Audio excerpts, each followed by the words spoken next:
I want to welcome everybody here today for a great discussion of a great book, Assignment Russia, Becoming a Foreign Correspondent in the Crucible of the Cold War.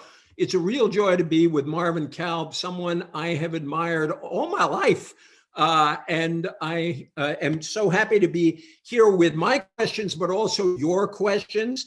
The book is really interesting. And for those of you who are old enough, you will enjoy the stories from the earliest days of going back to radio as well as television.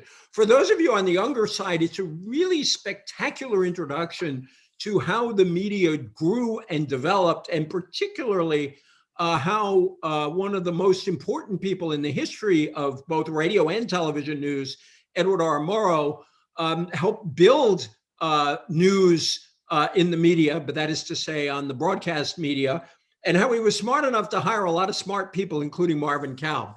There is a great picture of a young man on the cover of this book. And Marvin, I love that picture. And it looks like you're looking over your shoulder, maybe at the KGB guy who's following you around in Russia. I don't know if you remember that picture or when it was taken, but you can tell us about it. But it's a real joy to be with you.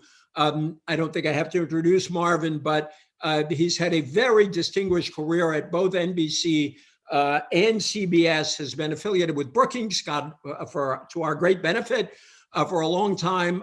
He is the founding director of the Shorenstein Center on Press and Politics up at Harvard, and it's extraordinary how he built that. One of his gifts was to be able to relate simultaneously to academia and journalism. And I learned from this book, and so I may fall into it myself, as I told Marvin, that Edward R. Murrow used to refer to him as Professor Kalb. And on that, too, he was prophetic because Marvin eventually became Professor Kalb and is still Professor Emeritus at Harvard. So welcome, Marvin. It's a real joy to be with you. And unmute, it was a good way to say unmute yourself, Marvin. You've never been muted in your life. There you go. Thank you, E.J. Thanks very much for the introduction. And I want to thank you and Brookings for being able to set up this book launch. I'm deeply grateful to both of you. Well, thank you. This is going to be fun. I want to say two things at the outset. One is a number of you sent in questions in advance that are really good questions, including a former US Senator, the owner of an antique store. And I have your questions here and we will get to them. I also want to get to audience questions, and you can submit them in two ways. One is to an email, which is events, events @brookings.edu, or via Twitter at #AssignmentRussia. And if you want to send out comments on this, it will help Marvin sell books. So #AssignmentRussia, anything you want to send out there would be good.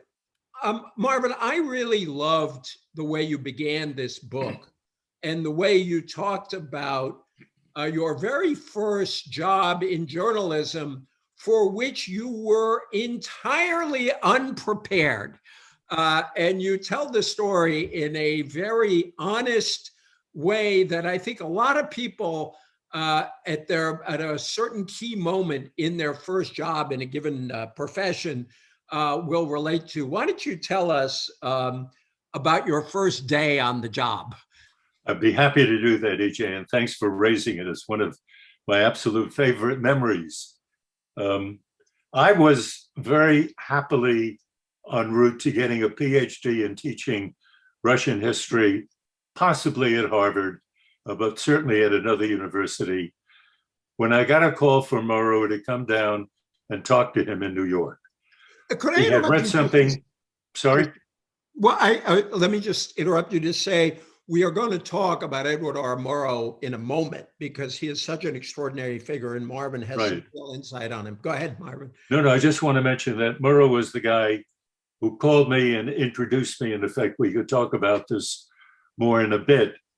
But Murrow got me, in a sense, into CBS. He's the one who invited me.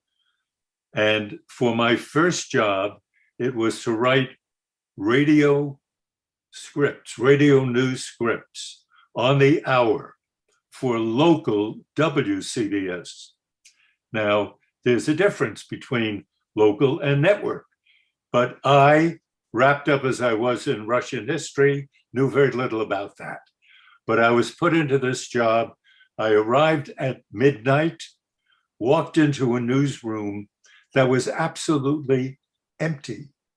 And in my experience, there's nothing emptier in life than a newsroom at midnight with no one there. And I sat around wondering, what is it they want me to do? I didn't know how to write a radio script. Nobody taught me. They probably assumed that if I could write a dissertation, I could write a radio script, but that didn't follow. One doesn't follow from the other. And the hours passed and the silence deepened. There was no instruction. I was terrified. And then at about 3 o'clock in the morning, bells went off at the Reuters, the British news agency. And bells at that time meant bulletin. And I leaped up, ran over to Reuters, looked at it, and it said 29 people died today when their boat capsized in the Ganges in India. And my first embarrassing to this moment response was, thank God, 29 people dead. I had my news story. And I ran back and started putting that into the lead, as they say, the number one story. I wrote it. I waited for the editor to arrive. He did it about 25 minutes to 5, the first broadcast. He was a chubby guy named Kalb. He said, let me see your script. I gave it to him. And I was trembling with anticipation. Is he going to use my script or will he throw it out?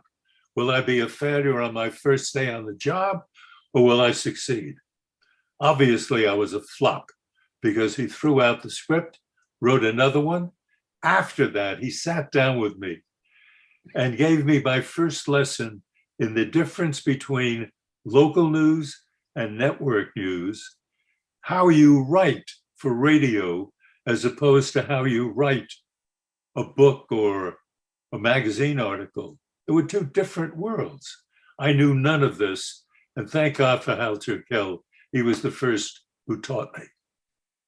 I think everybody should read that section to know how to behave toward new people coming on the job. Because the description of Hal is this wonderful, loving one. That is so true. So let true. me just read a couple of sentences about that. It took him less than 5 minutes to rewrite the script, finishing at 4:56 a.m. That's 4 minutes before it was due, when a short man in a seersucker suit walked into the newsroom and gingerly made his way to Turkel's desk, ignoring me en route, Marvin writes.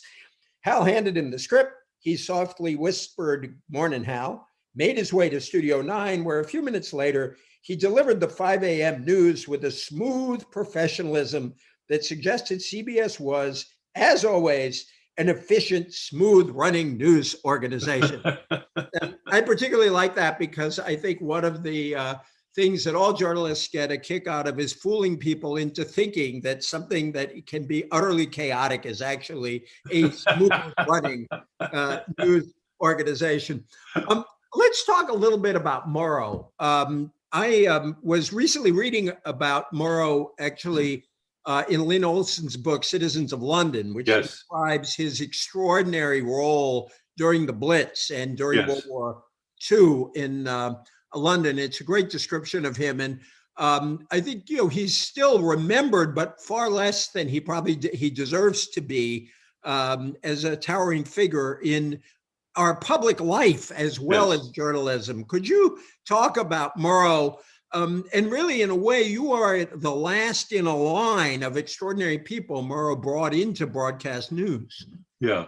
It just so that was a matter of timing that I happened to emerge on his screen because of this article that I did for the Times Magazine on Soviet youth.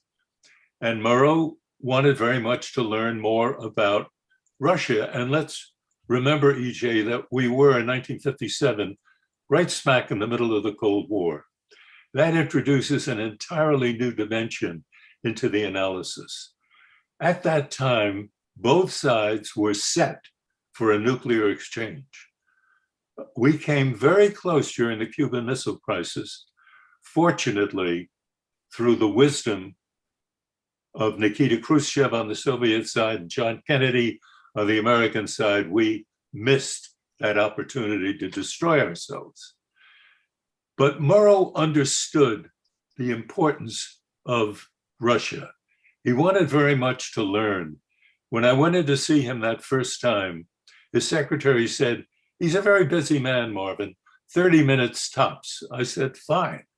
We spoke for 3 hours. Murrow wanted to know everything about Soviet youth, what they thought about books, what they read, how they dated, what about their parents' relationship, how did they live at home, everything I could possibly tell Murrow. And he was always speaking to me as a young professor and I to him as sir, because he was for me an idol. I listened to his 7:45 in the evening newscast every night that I possibly could. And then suddenly here was Murrow in my life offering me a job. Murrow was the sort of man who inspired you to do better work, not because he lectured to you, but because of what he himself did. He was the sort of man who, when he walked into a room, suddenly produced silence. People shut up. People stepped back and allowed him to walk in. He was tall, dark, incredibly good looking, wonderful, wonderful voice. And he was an inspiration, and he started the industry of radio and television news when it was just getting off the ground in the coverage of World War II and then in the coverage of the Cold War. Murrow today may not be remembered by a lot of young people, but he ought to be remembered. Thank you. And I'll let people read the book because it's a really interesting look at how expertise actually translated into the job you eventually wanted and dreamed of. And you wrote a lot of stuff for other people before you actually got to say it yourself on the air, which I think people will find interesting. I'd like you to talk about the Cold War and how it organized journalism. And I think to do that, I'm just going to read a passage after the U-2 spy plane went down. You could sort of tell people about that story. And I'll just pick up. This is your first report from Moscow as a CBS correspondent, if I have that right. Yes. I dropped my camera case and tape recorder on the floor near a table and quickly wrote a short piece about my visit to the U-2 exhibition in Gorky Park, and then a longer analysis that I hope would be used on The World Tonight. I began my first report from Moscow as a CBS correspondent, and this is Marvin's report. It's all there if you needed the proof. The smashed up plane, the pilot's helmet, his maps, even the poison pill he never took. All there in a large, crowded exhibition in downtown Gorky Park. Soviet leader Khrushchev wants the world to see that it was an American spy plane, the U-2, shot down over Soviet territory, that was the culprit, the real reason for the collapse of the Paris summit. You can explain that context. But interesting, Russians I talked to at the exhibition say Khrushchev still wants peaceful relations with the United States. And then you have a quote, and then you close. Russians normally echo the party line when talking to foreigners. And the party line here is that Khrushchev tried to save the summit, but couldn't because so-called Western imperialists and aggressors, in quotes, do not want peace. Now back to CBS News in America. Talk about a couple of things. One, the Cold War. Two, what were you trying to convey between the lines there? And what was it like to have the U-2 story as your first story out of Russia? Or the it was a heck of a first story to have. Yeah, exactly. Let me just set the context very, very quickly. For many months in 1959-60,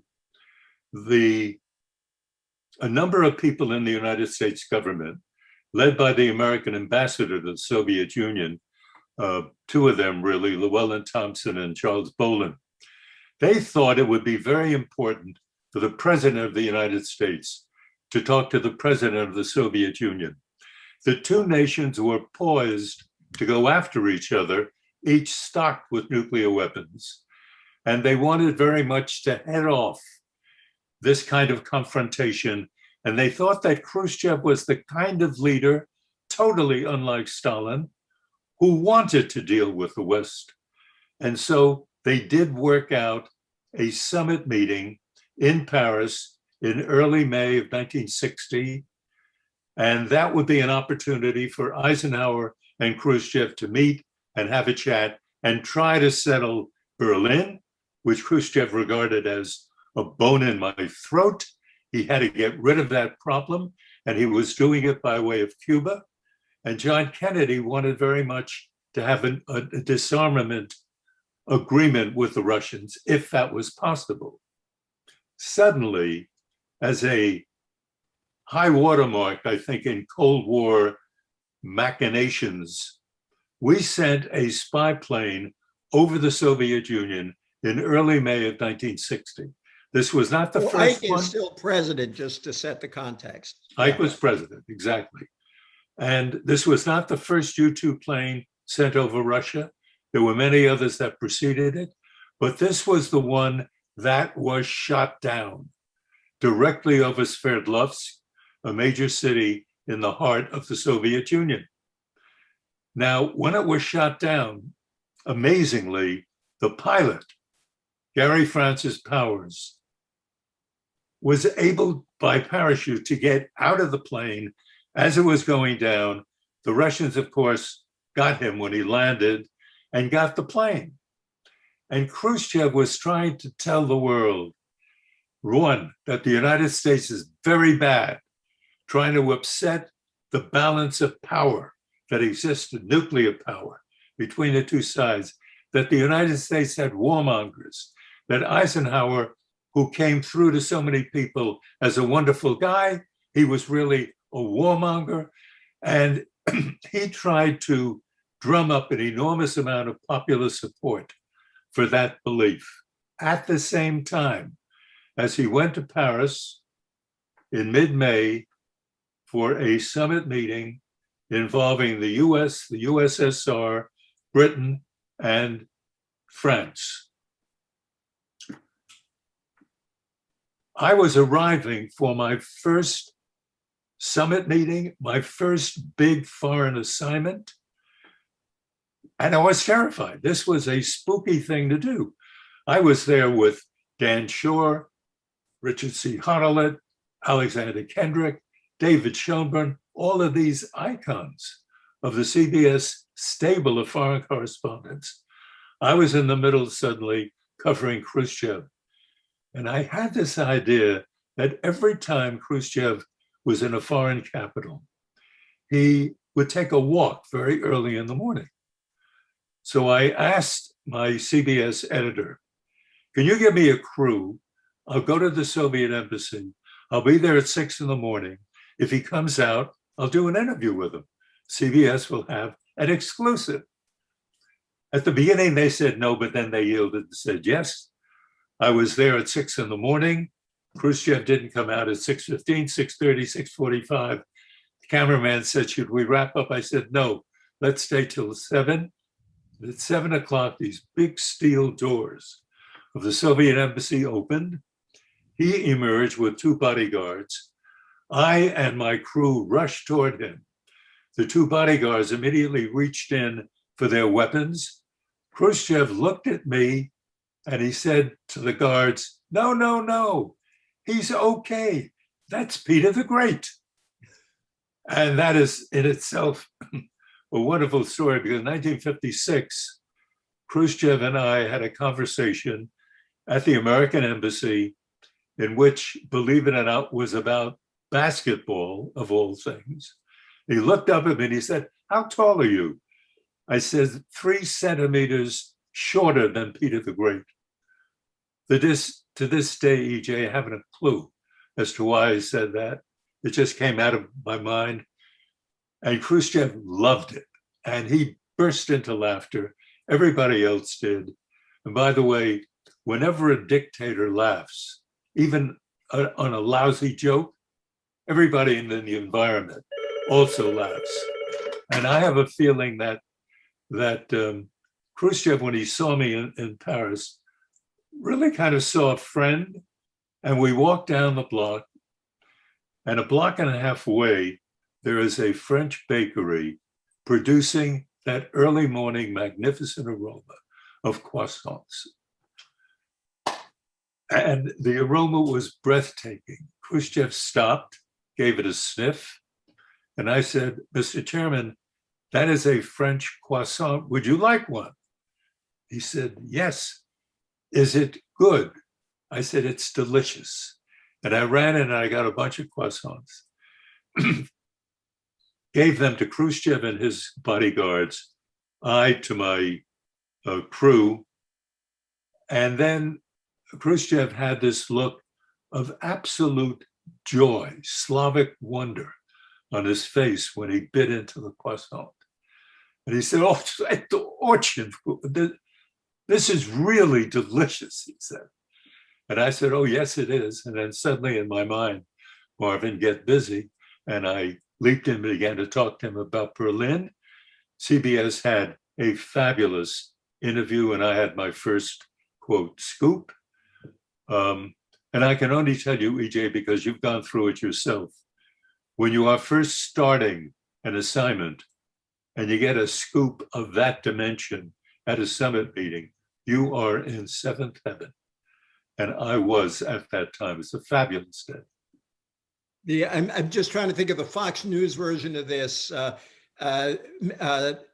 Lying media correspondent feeds communist leader. I love that story. That's fantastic. We've got a question. It fits with that. And would you think of that? So I'm going to combine two questions. One is, would you think of that as your first exclusive as a foreign correspondent, or is there something else you talk about? And a writer who sent us a question earlier named Kathleen O'Halloran, thank you for your question, asks, what is your story with the greatest intrigue? So why don't you take hers and link it up with the scoop? They may be the same story. I can tell you that the story with the greatest intrigue only tangentially involves the Soviet Union. It was the attempt to kill John Paul II. And I did a great deal of work on that, went to Rome, spent about 6 months there looking into the story. And I left with the feeling that the killing of John Paul started in Turkey with a killer named Mehmet Ali Agca. And he was sent through a chain of secret commands through Berlin and down into Rome with instructions to kill the Pope because the Russians wanted him out. John Paul II simply represented a counterforce to communism in Poland, where he was from, and communism throughout Eastern Europe. And the shooting of the Pope, and then our pursuit as journalists of Agca, the people who surrounded him, the intrigue behind the Russian secret operation to get rid of a Pope, was a huge, intriguing, fascinating story, which I still, by the way, think has not been fully explored. Yeah, it's funny. Later in my career, we can talk about this offline. I was a Rome correspondent, and I was never persuaded that we had the goods on the Russians on that. I don't think, and as you know, there's been an enormous debate about ever since, and it's obviously never been proven that you could see why they wanted to get rid of him, but it's never been proven that they did. But anyway, that's for another day. Thank you, Kathleen. I never knew we were on that story together because I covered the Vatican in some of those years. I want to go also to Gordon Humphrey. I guess one of the questions I was going to ask you anyway, I'll ask Gordon's question. I'll link it to my question. Senator Humphrey's question is, given the growing reliance on disinformation by despots in Russia, China, Iran, and elsewhere, should the U.S. create some form of the 21st century USIA or some new form to message citizens in those countries using the latest social media platforms? Obviously, we do have a fairly substantial government government operation of that sort. It's been reorganized over the years. I want to link that to the job offer you turned down from Edward R. Murrow, because one of the, it's poignant at the end of the book where Murrow left journalism to go work for President Kennedy to run the U.S. Information Agency, and he wanted you to leave your dream job to go work for him. And you talk about how you and your wife, Maddie, walked around Paris. It's a wonderful description of somebody who loves Paris, thinking through a big problem with help from a beautiful city and a wonderful wife, if I may say. So talk about the Murrow story and answer Senator Humphrey's question also. I think that would be great. And let me just tell people again, questions to events@brookings.edu or via Twitter at #AssignmentRussia. Go ahead, Marvin. E.J., first of all, I think you've already answered the first part of the senator's question. We have in the US government today many, many places where they are studying Soviet propaganda, Soviet disinformation, Russian efforts. Let's bear in mind that this is something the Russians have been doing for literally hundreds of years. They have always been involved with what we currently call disinformation. It is one way in which you can maintain czarist power, which is what the Tsarist people did and what the communists did when the czars were kicked out of power. So that is not new, and we try our best to do it. The remarkable thing, E.J., is that the American people continue to get sucked into what the Russians put out as truth. And they have an opportunity as a free people in a free society to get all kinds of information, to fight Russian disinformation, and yet they don't do it. And I'm talking about tens of millions of Americans who will hook onto something patently untrue, false, and believe it. That to me is the shocker. Please help me out with the follow-up question that was asked. Just your why you turned down the job from Murrow. Well, Murrow, as I said earlier, Murrow was for me an idol, the man who hired me. I regarded him with utmost respect and admiration, affection, in fact. And when Murrow left CBS and he joined the USIA, the Kennedy administration was then only 2 months old. I had been on Murrow's last program on CBS called The Years of Crisis in December of 1960.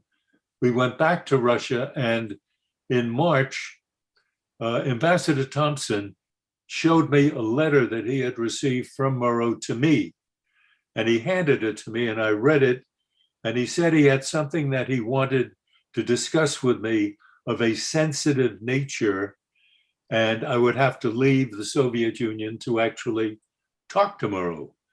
So Mehdi and I went to Paris for a weekend, picked up the phone, called Murrow, and much to my astonishment, Murrow was offering me a job as his expert on communist affairs, to sit with him and to give him analysis with expertise I had to provide to him as the head of USIA.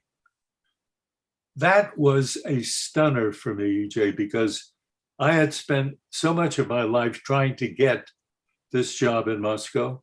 I finally got it. I was doing what I thought Murrow wanted me to do, which was to be fearless, direct, honest in reporting the reality of Soviet communism. He thought I was doing a very good job. I hoped that I was. And suddenly he was asking me to leave it and come to Washington. It was an agonizing 24 hours, but Mehdi and I both decided to stay in Russia because deep down we had a feeling that that was what Murrow probably wanted us to do anyway. And I had a very hard time picking up the phone and saying no to Murrow, who had been a yes man for me all of my career. Thank you. I can't resist, just briefly, this question. I can't resist Jesuits. Father James McCann, who's the Catholic chaplain at Georgetown Law, asked, did Mr. Kalb, we'll say Professor Kalb in deference to Murrow, Professor Kalb ever experience Soviet medicine? I survived a ruptured appendix in Kiev in the Brezhnev era. My case history document ended with this: date of release from hospital or date of death, underline 1. Just real quick, I just thought it was a fun question. The quick answer is that I was lucky and never needed Soviet medical assistance. So I slipped past them. Did you ever tangle with the intelligence services there? Did they harass you? I think there is a question here somewhere. Well, in fact, Boyd Walker, owner of Orlov Antiques, you're nice enough to send a question, so we'll plug your business here. Also an interesting name in light of our topic. How does press access during Kalb's time compare with press access today? And was it equally dangerous for journalists to work in Russia then? Why don't you talk a bit about dangers then and perhaps now from what you know? You know, my sense is that it's much more dangerous now to be a journalist in Russia than it was in my time. And for an odd reason. There is less direct government control over the journalists today than there was then. With direct Soviet KGB control over your life, there was very little that was going to happen to me in the 1950s or 60s that the Russians did not themselves organize. So if they wanted me there at all, they didn't want to kill me. As a matter of fact, I often had the feeling that the KGB people who were following me around were my protection against Russians trying to get to me with their stories. And so today it is much more dangerous. There are so many different ways of communicating. The use of social media is very big time. It advances the careers of a politician like Navalny.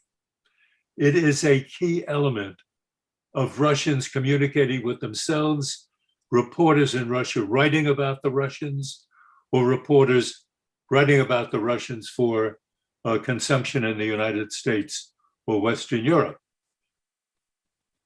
Russia is still a very dangerous place. The rules of the road that we assume would apply to all civilized people do not necessarily apply in Moscow. And I think the foreign correspondent who goes there now ought to be very careful about what it is that he or she does on a regular basis. Could I ask you, one of the great things about this book is it's a book about journalism, it's a book about the Cold War, and it's just a book about a country called Russia. You have immersed yourself all your life since you were a student in Russia, Russian society. On the one hand, you were very critical, obviously, of the communist dictatorship and continue to be critical of the Putin regime. But you clearly also have a deep affection for this people, their culture.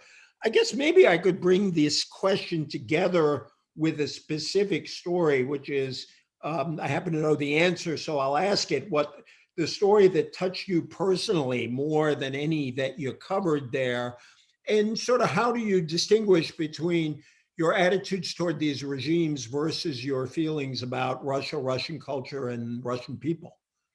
E.J., thank you very much for that question. It's an important one.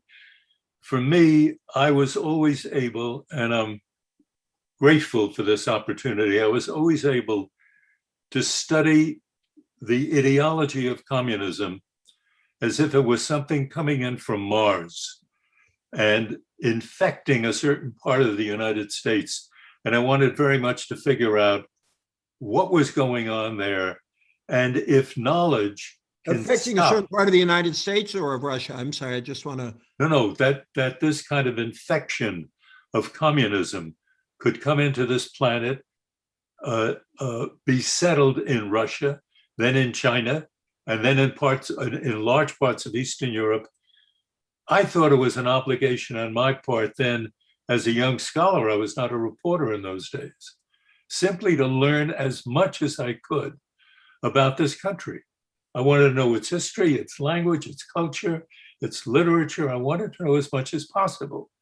Then it so happened that through Murrow, et cetera, as I explain in the book, to get to Russia and to be a correspondent there, that then gave me the opportunity, literally, of being able to talk to Russians one-on-one. It wasn't a theoretical exercise.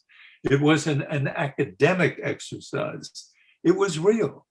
I'd go to a marketplace and talk to Russians. What did you do today?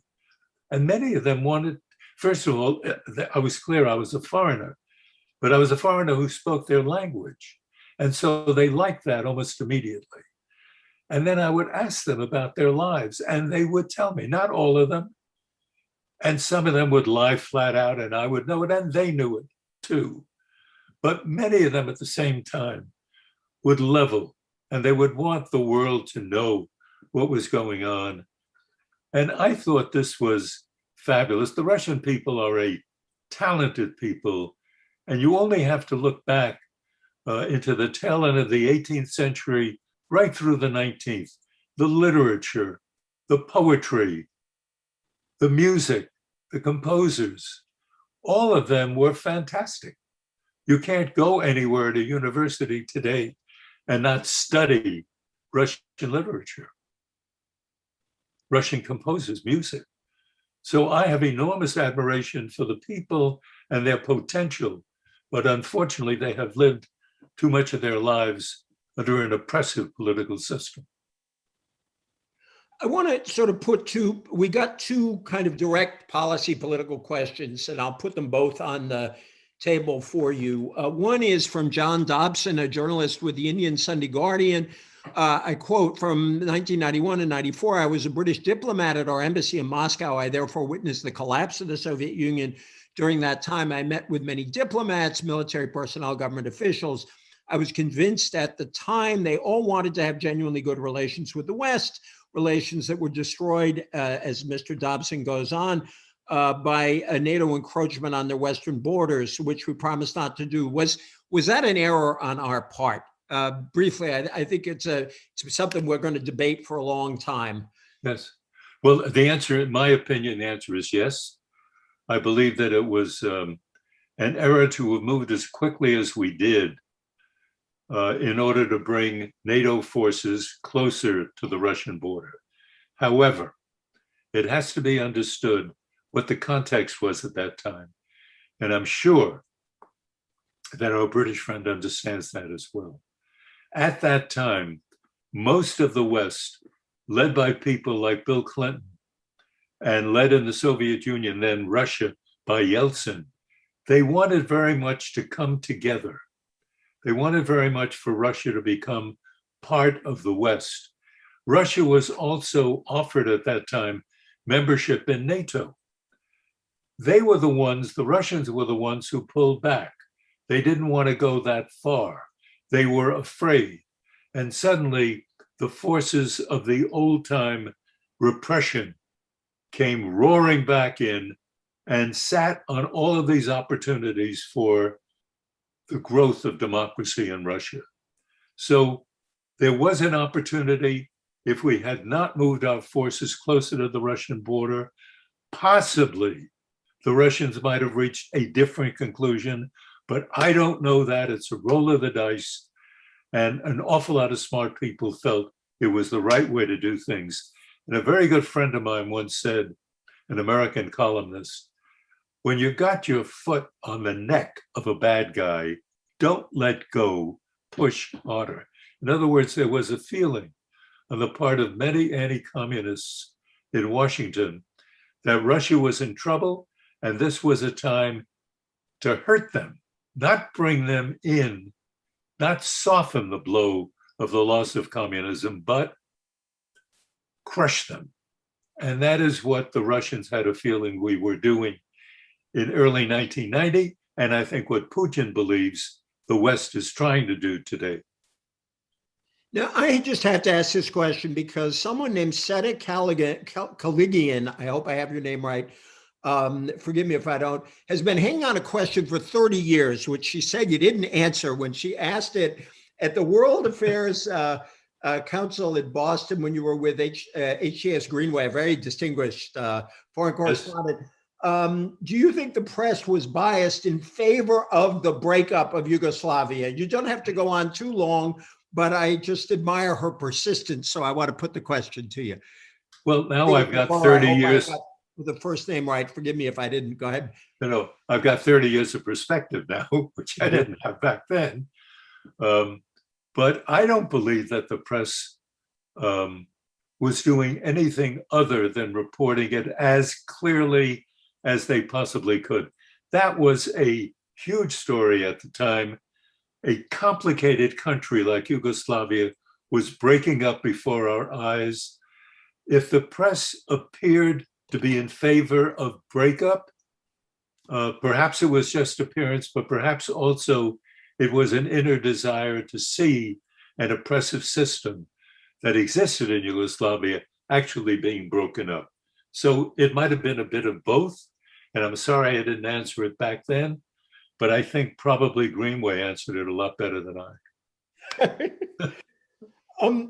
You told me that the story that touched you more, I mentioned this earlier, we never got back to it. The story that touched you the most was Pasternak's funeral. Could you tell that story to folks? I'd like very much to tell it briefly. Pasternak died, I believe it was May 30th, 31st in 1960. He was a great poet, but he was known throughout the world as the author of the one book that he wrote.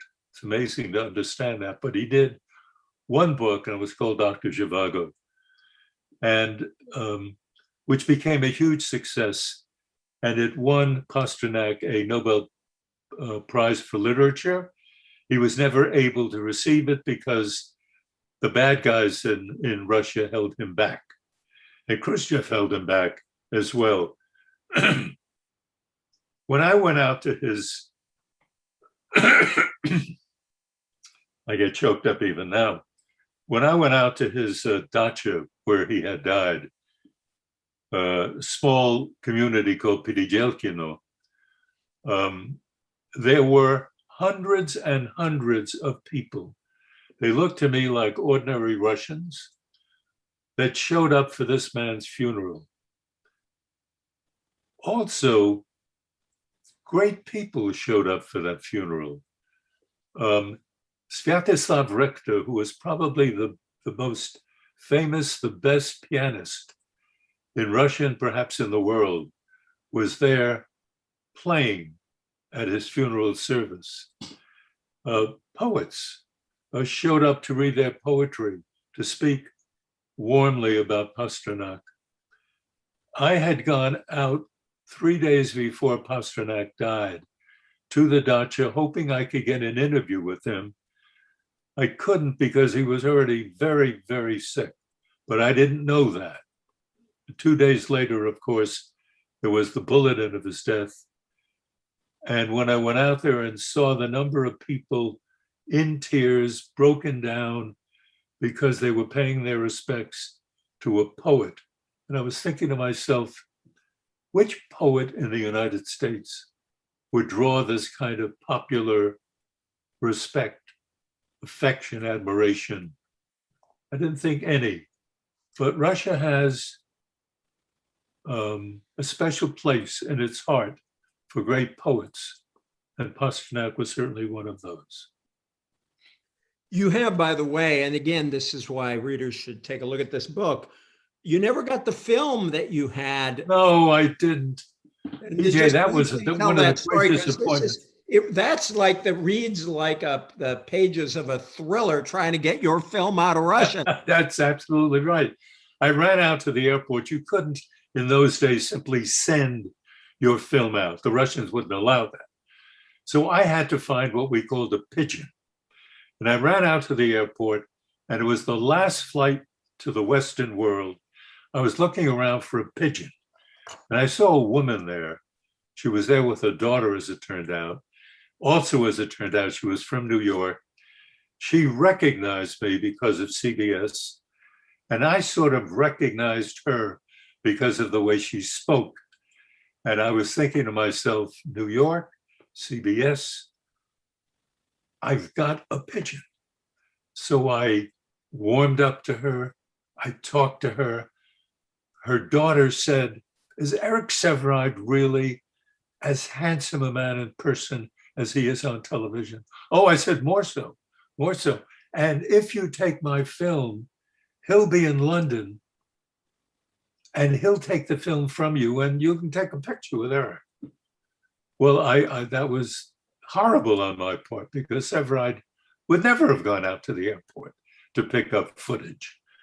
But I wanted so much to get this great footage out on this great story. And I lied in order to get them persuaded to take my film. They took it.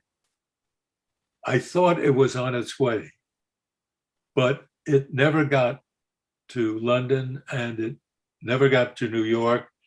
And this great television version of the Pasternak funeral is now in my memory and those of the memories of the hundreds of people who were there. But I don't know of any footage about it. It was a spectacular, sad, truly authentically Russian thing. He was buried in the shadow of an old church, and you looked at the bulbous domes and everything around it screamed Russia. And I wanted so much to get that footage to New York, but it never got there. My big disappointment. No, it's a really powerful moment in the book. Garrett Mitchell, whom you acknowledge in the book, emailed me a question. There are several questions here, and I know we've got to end in about 10 minutes. Garrett said, I was intending to ask whether Maddie Kalb, Maddie, your wife, her counsel on Russian culture and historical perspective. Why don't you talk a bit about Maddie? Then there are two questions here I'm going to put to you from our audience, and then I'm going to ask you to close with a couple of thoughts. Well, let me quickly just say that Maddie and I were married in June of 1958. Been together now for 62 years. That's not a bad record. And Maddie has been part of my life in every way. So when we went on a round the world trip, visiting 13 different countries, trying to find out information about the Sino-Soviet alliance and the possible breakup of that alliance, she was, of course, with me. And when I would sit down to try to figure out what was going on in Soviet politics, she was the first person I talked to. So everything about this book is also an adventure from A.D. Kalb. And thank you for asking the question. It gives me an opportunity to say those good and wonderful things about this good and wonderful wife. What were the other questions that you had, E.J.? Okay, yeah, there are two that are on here that are very good. And thank you to our audience for sending us a lot of great questions. We could do another hour here. But I'm going to do two at a time, and you can briefly answer both of them. One is from a gentleman called James Lowenstein. Any particular comments on how various American ambassadors have interacted with the Soviet leadership? And one from Casio da Cunha, I hope I have your name right again. In light of the anniversary of Gagarin's historic spaceflight, how would you report soft power events like this rather than political hard power events? So ambassadors and, if you will, soft power events. Okay, well, the two ambassadors I knew best were Bolin in 1956 and Llewellyn Thompson in the early 1960s. They were both superb ambassadors, great representatives of the United States. Bolin was unbelievably helpful to the press. He gave us no big secrets, but he would steer us toward a more sensible analysis of Soviet reality. And Thompson, in his way, he was much more quiet, but in his way also was extremely helpful. But more helpful than to journalists was the help that they provided to the US government and to the American president. They were two terrific ambassadors. And then soft power, the person citing Gagarin's space flight. Right. Well, Yuri Gagarin went into space in April of 1961, I believe. And when he went up into space, there was, you see, it was a great story to cover, but bear in mind, the only thing that the Russians told us was that a man had gone into space and successfully returned. They made it into a huge story. It was a huge story, but there was an extra dimension to that story, which also got a great deal of play at that time. Was Gagarin really the first Russian into space, or was he the second? And an earlier astronaut went up and never got back. And his name, as I remember it now, might have been Titov. But that was an extra dimension to that story. And do you, when you look back, how, just again on that soft power question, is your greatest pride in political journalistic, political diplomatic stories, or do you feel like you had an opportunity, given all the restrictions on you, to give Americans a sense of what life was like inside Russia and the Soviet Union? Well, it's hard really to make that kind of distinction. Everything was being rationed in those days. What we might have regarded as an extremely interesting story, we had very little access to.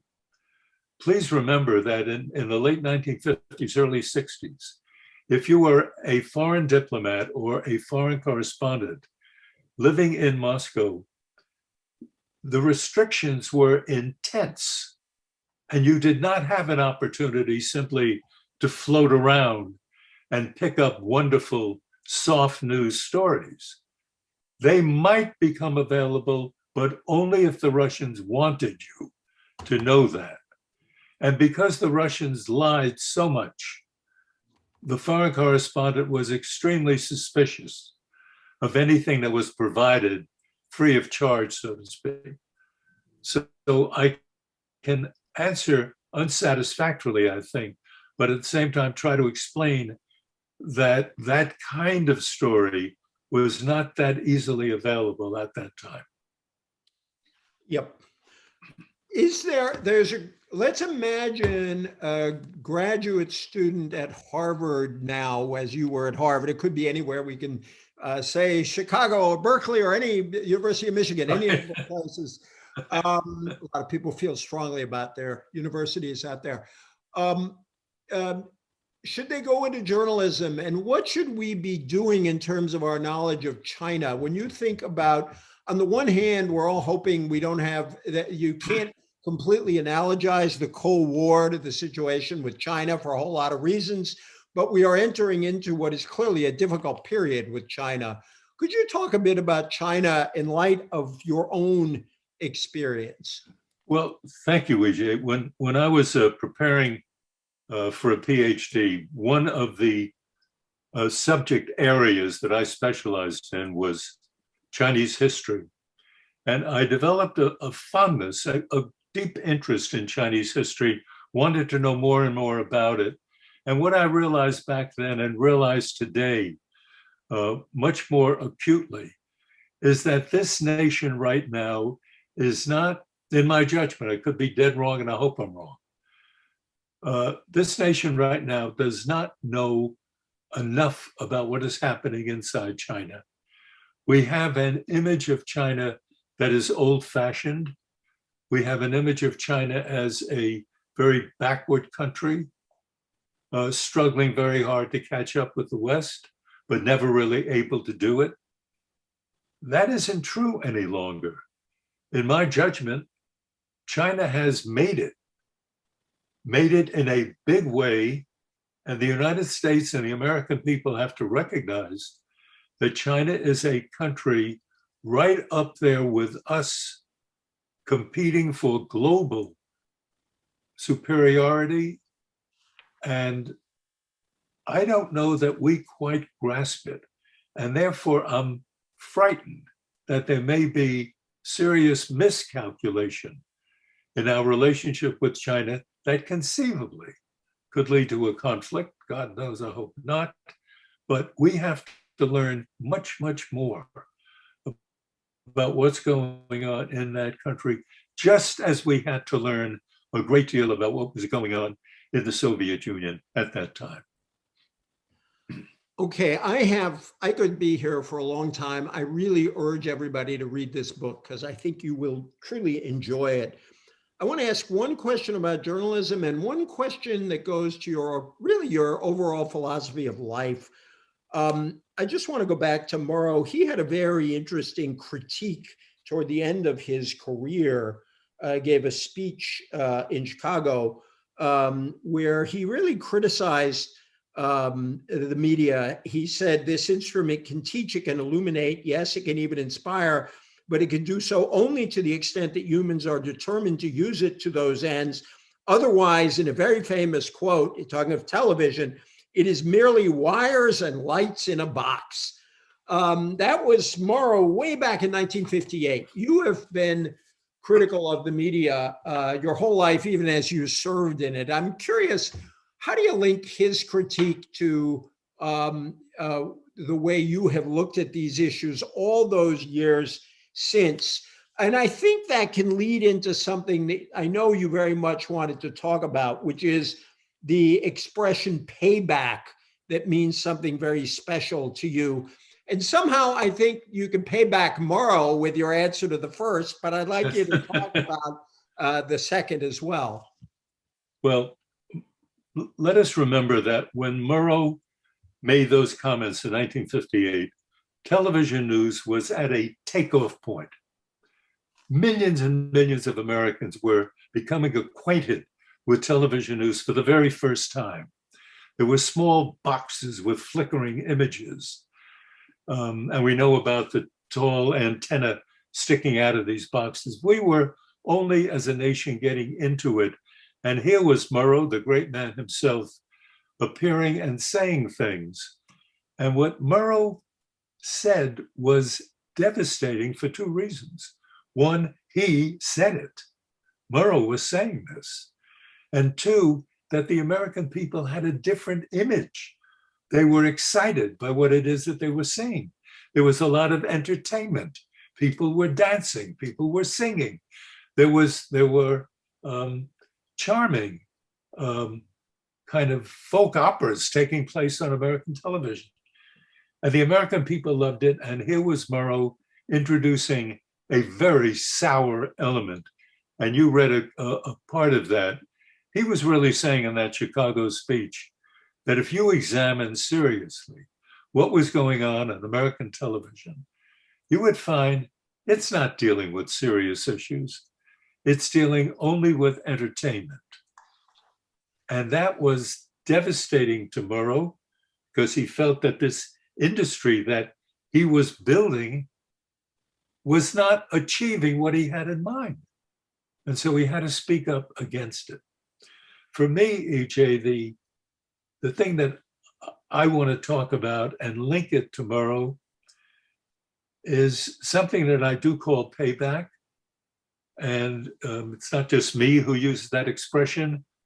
Merrick Garland, for example, in his testimony before becoming the Attorney General of the United States, was asked, I believe by Senator Booker, why is it that you would take this job?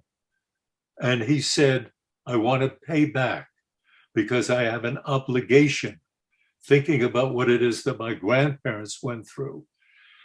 And what Merrick Garland was saying, and what I have felt for a long, long time, is that this country, with all of its problems, this country in 1913 and again in 1914 welcomed two immigrants from Eastern Europe, my mother from Kiev and my father from a small town in Poland, to the United States. Both of them had been subjected to different forms of religious persecution. Both of them had lived in an environment of the tightest, if it existed at all, economic opportunity. They wanted to come to the United States, and for them, the language in Eastern Europe for the United States was in Yiddish, Golden Medina, which translates roughly as a golden paradise. They made up these stories about jobs being given to you, money being given to you, everything being given to you. And my father learned when he got here, it wasn't given to you. You had the opportunity. That is what was given to you. The opportunity to make things better for yourself and for other people. And nobody bothered you, at least they didn't for my father and for me, except in one or two ways. They didn't bother you because of your religion. And I felt with this book and everything that I kind of represented in the craft of journalism, this is my payback. This is my way of saying thank you to America for what it is that they did for my parents and for millions of other people. And my belief that even with the problems we have today, we still have a glorious opportunity to live the American dream. I certainly feel that I have, and the book is simply my way of saying thanks. Well, not only have you told a great story, but you've inspired us, Marvin. That was wonderful. Thank you so much. I just want to read something to those of you on the watching here. And by the way, there's another volume coming, correct? So we don't want to plug that in advance. I think you mentioned it here, so it's not a KGB secret. Marvin writes at the beginning, please consider Assignment Russia as a long letter home after an unforgettable personal adventure. It's the story of a few very important years in my life as a young reporter trained in the crucible of a Cold War. It's one heck of a letter home. I feel very privileged to know Marvin and privileged also to have had a chance to talk to you about this book. And thank you all for joining us. Thank you for all of the great questions and all of your thoughts. And E.J., thank you. Thank you very much. And thank Brookings very much for doing this. I am very grateful. And thanks to Suzanne Schaefer for helping put this together. Bless you, Suzanne. Take care, everyone. Thanks for watching. Be sure to like and subscribe for more videos from Brookings.